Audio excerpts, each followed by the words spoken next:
ಮದುವೆ ಆಮಂತ್ರಣ ಪತ್ರಿಕೆಯನ್ನ ಸಂಬಂಧಿಕರಿಗೆ, ಸ್ನೇಹಿತರಿಗೆ, ಸಮೀಪದ ಗಣ್ಯರಿಗೆ ಕೊಡುವುದು ಸಾಮಾನ್ಯ. ಆದ್ರೆ ಇಲ್ಲೊಬ್ಬರು ವ್ಯಕ್ತಿ ತನ್ನ ಮದುವೆ ಕರೆಯೋಲಿಯನ್ನ ಪ್ರಧಾನಮಂತ್ರಿಯವರಿಗೆ ನೀಡಿ ಮತ್ತೆ ಪ್ರಧಾನಮಂತ್ರಿಯವರಿಂದ ಪ್ರತಿಕ್ರಿಯೆಯನ್ನು ಪಡ್ಕೊಂಡಿದ್ದಾರೆ.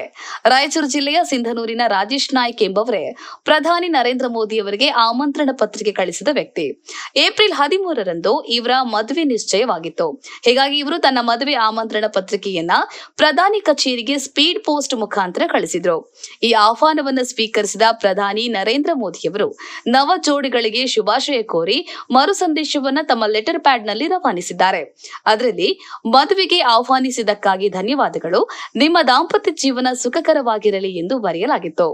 ಸಾಮಾನ್ಯ ವ್ಯಕ್ತಿಗೆ ಪ್ರಧಾನಿ ನರೇಂದ್ರ ಮೋದಿ ಅವರಿಂದ ಸ್ಪಂದನೆ ಸಿಕ್ಕಿದ್ದಕ್ಕೆ ಸಾರ್ವಜನಿಕರು ಮೆಚ್ಚುಗೆ ವ್ಯಕ್ತಪಡಿಸಿದ್ದಾರೆ. PR ಗುಡಿಮನಿ, ಕರ್ನಾಟಕ ರಾಜ್ಯ ವರದಿಗಾರರು. ಜೈ ಭೀಮ್ ನ್ಯೂಸ್ 24x7 ಇದು ಬಹುಜನರ ನ್ಯಾಯಕ್ಕಾಗಿ.